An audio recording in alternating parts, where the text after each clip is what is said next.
देख रहे हैं यूट्यूब चैनल में नकली चांद। दोस्तों, पाकिस्तान में मुख्तलिफ मोबाइल असम्बलिंग प्लांट जो 30 के करीब मौजूद हैं पाकिस्तान भर में, उनका एक सिस्टम जो मैं पहले ही बता चुका हूँ आपको, नाफिज कर दिया गया था, जिसके तहत जो है वो अपने कोटे जो हुकूमत के मुकर्रर करदा इंतज़ामी अमूर के हिसाब से जो रखा हुआ इदारा है EDP, उसकी तवस्सुत से ले रहे थे और ये एसोसिएशन मोबाइल एसोसिएशन डील कर रही थी। ये सिलसिला चल रहा था और इसका फ़ैसला बहुत सारों को कबूल था, बहुत सारों को कबूल नहीं था और इसमें मामलात बिगड़ रहे थे हल्के हल्के।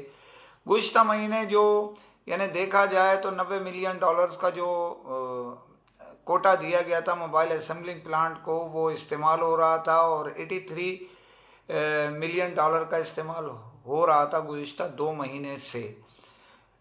इसके अंदर जो मरकज़ी तौर पे, ये मैं आपको पहले बता चुका हूँ, जो मरकज़ी इदारे थे बड़े ब्रांड के या डिस्ट्रीब्यूटर, उनको $13.5 मिलियन के हिसाब से 4 को, उसके अलावा एक को 7, एक को 6, एक को 6, एक को 3, किसी को 2, किसी को 1 दिया गया था। यानी $83 मिलियन का जो है वो किसी को एक एक दे के इस सिस्टम को ऑन किया गया था। अब ये तकरीबन $83 मिलियन के करीब है जो दिया गया। इत्तलात $90 मिलियन की थी, वो ऊपर या नीचे जो भी कुछ है वो लोगों के सामने, एसोसिएशन के सामने है, जो मेंबर हैं उनके सामने है, उनके पास सब चीज़ का डेटा मौजूद है। ये सिलसिला चल रहा था जो मैं आपको पहले ही बता चुका था कि PTA इस मामले को लुक आफ्टर कर रहा था और मामला चल रहे थे। लेकिन गुज़िश्ता दिनों जो इस महीने के इब्तदाई दिन में जो इजलास मुनक्किद PTA में किया गया, जिसमें ये बुलाया गया और तस्दीक की गई कि किसकी तवस्सुत से ये कोटा दिया जा रहा है और आपने क्या किया क्या नहीं किया, वो एक अलहदा कहानी है जो मैं आपको पहले भी बता चुका हूँ और आइंदा आने वाले किसी व्लॉग में भी आपको तफसीलन इनसाइड स्टोरी दूंगा कि वहाँ हुआ क्या। ये गुज़िश्ता महीनों का इस साल के जो गुज़िश्ता महीने जो तय किया हुआ था, गुज़िश्ता महीने ख़ास तौर पे डिस्कस मैं इस वजह से कर रहा हूँ कि $90 मिलियन का जो कोटा तय किया गया था उसको रीशेड्यूल कर दिया गया इस महीने, मुतल्लिका मेंबरान के मामलात को तय करते हुए। जो बासर शख्सियात थीं और जो EDP थी, इत्तलात के मुताबिक, सही है या गलत ये तो फैसला वक्त बताएगा, और जो लोग मेंबर्स हैं जो शरीकार थे उन्होंने फैसला किया होगा, ये उन्हें इल्म है, तो वो ऑटोमेटिक तय कर लिया गया था। लेकिन कुछ कंप्लेन, कुछ शिकायतें, कुछ मामलात एक दूसरे के ख़िलाफ़ या सही, गलत या सही, ये फ़ैसले भी आपस में ही तय किए जाएंगे। उसकी कंप्लेन के बाइस स्टेट बैंक ने वो कोटा देने से इनकार कर दिया और इसकी वजह से जो असेंबलिंग प्लांट में जो रॉ मटेरियल आता था उसमें शॉर्ट होने का खदशा पैदा हो चला है, जिसकी वजह से पाकिस्तान में असेंबलिंग प्लांट तो अपनी जगह हैं जो पहले शिकवा कर रहे हैं कि जी हमें मुकर्रर तादाद में कोटा नहीं दिया जा रहा। उसकी वजह ये बुनियादी तौर पे है, कोई महीने के 2.5 लाख पीस बनाता है, जो बहुत बड़ा इदारा, बहुत बड़ी ब्रांड है। वॉइस ऑफ इलेक्ट्रॉनिक्स को इत्तला के मुताबिक वो 2.5 लाख पीस माहाना बना सकते हैं ईजी उस कोटे में। वो जो है बड़े ब्रांड, अगर कोई जैसे उनका एक फ्लैगशिप मॉडल आता है तो वो सारा कोटा उसी में बराबर हो जाता है, वो 10,000 पीस भी नहीं बना पाते। वो शिकायतें दूसरों की चल रही थी, कंप्लेन एक दूसरे के ख़िलाफ़ चल रही थी, कुछ शिकायतें और मज़ीद भी सामने आई, जिसकी बुना पे ये कोटा रोक दिया गया। और अब शॉर्टेड मोबाइल फ़ोन की मुख्तलिफ जो पाकिस्तान में असेंबलिंग प्लांट है उनमें होने जा रही है।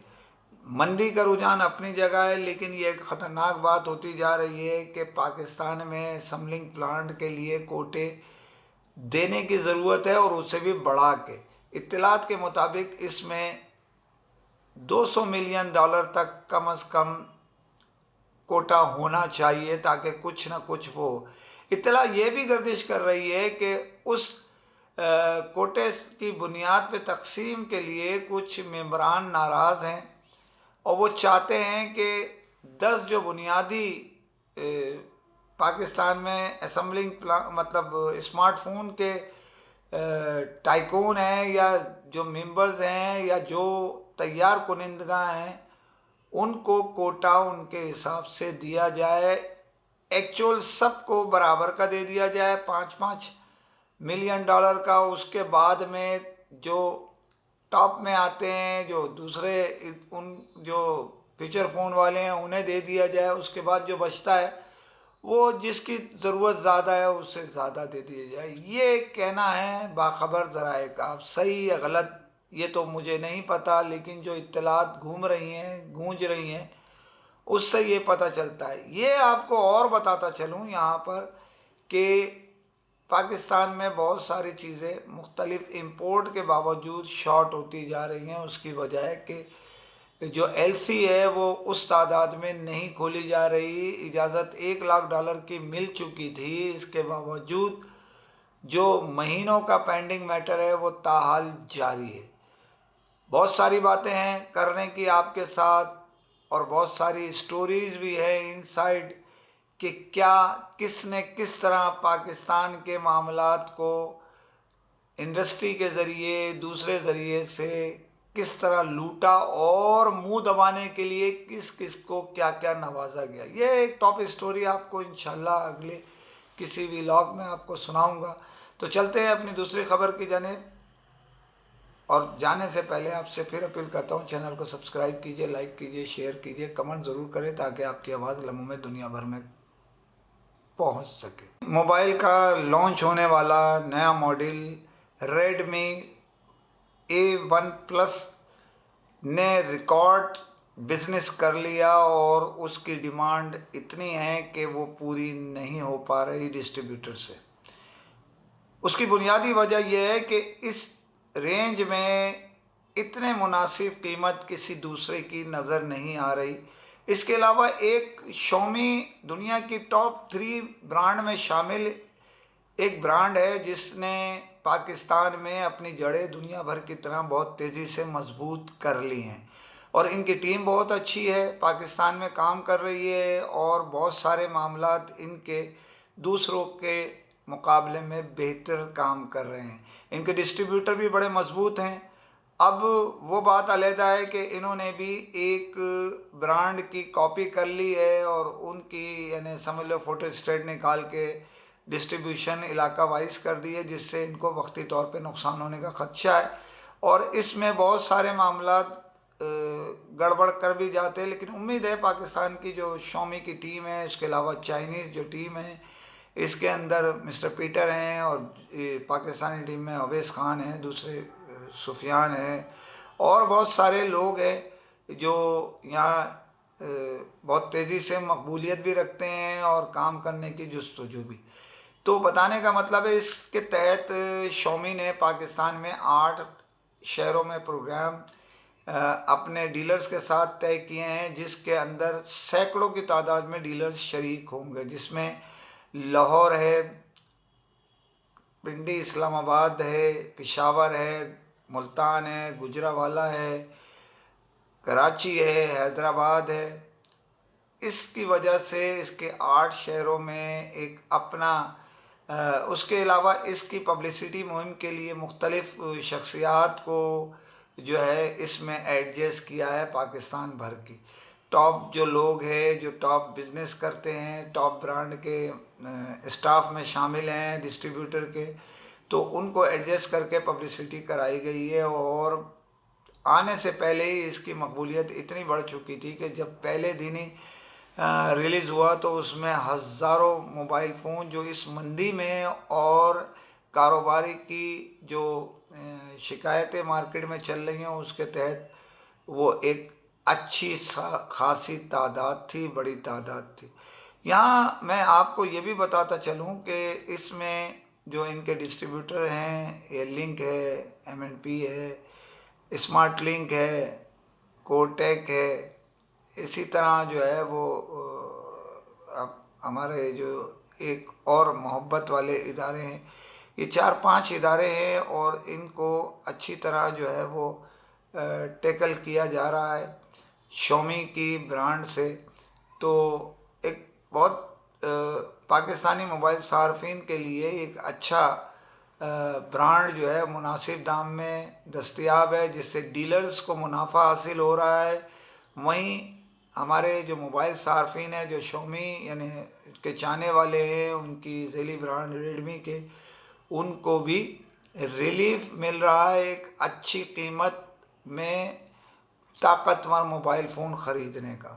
तो बहुत सारी चीज़ें इसके अलावा भी हैं। फिर आपसे इजाज़त चाहता हूँ और जाने से पहले फिर दोबारा अपील है, वही हस्ब मोमिन और फ़ी अमान अल्लाह। यहाँ ये अक्सर देखा गया है कि लोग दौरे पे ले जाते हैं लेकिन उसमें कुछ कमज़ोरियाँ रह जाती हैं। तो हमज़ा रशीद, फैसल मोती साहब इनके CEO और डायरेक्टर हमज़ा रशीद और ZTE के मिस्टर विल जो हैं, इनके जो हेड हैं, वो पूरी कोशिश कर रहे हैं कि ये किसी अच्छे इदारे से कराएं ताकि शिकायत कम से कम हो, और वहाँ पर इन 2 मॉडल्स की लॉन्चिंग का भी इनेकाद का इम्कान है।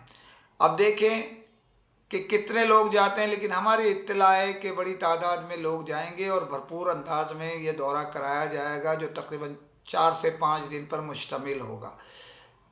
आला दर्जे के होटल और दीगर कई पाकिस्तानी खानों के साथ साथ तफरी मकामात की सैर भी शामिल है। इसके अलावा अब ZTE ये भी कर रहा है कि एरिया वाइज पूरा एरिया में एक हेड बनाना चाहता है। उसकी इब्तिदा हो गई है। इत्तला के मुताबिक इलेक्ट्रॉनिक्स मार्केट जो है वो शान जांगड़ा को दे दी गई है ZTE के लिए एक्सक्लूसिव।